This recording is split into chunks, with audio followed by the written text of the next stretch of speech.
सबा फैसल पाकिस्तान जी मक़बूल TV अदाकारा आहे ऐं केतिरनि ई सालनि खां मीडिया इंडस्ट्री में कमु करे रही आहे। हुन टीवीअ ते शुरूआत न्यूज़ कास्टर तौरु कई हुई, पर हुन में फ़नकाराणियूं सलाहियतूं हुयूं जेके खेसि अदाकारीअ जे शोबे ॾांहुं खणी आयूं।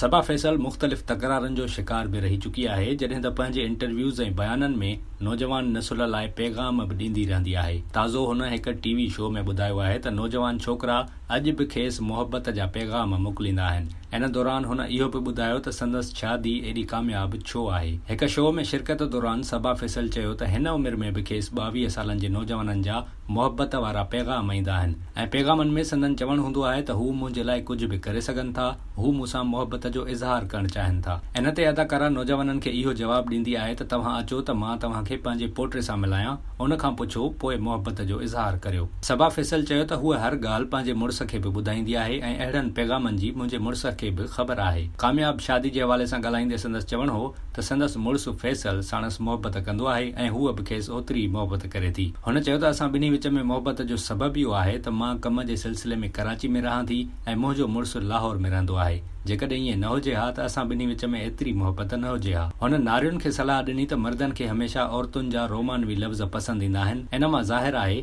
त हूअ पंहिंजे मुड़ुस सां रिश्तो मज़बूत रखण लाइ रोमानवी लफ़्ज़नि जी चूंड कंदी आहे।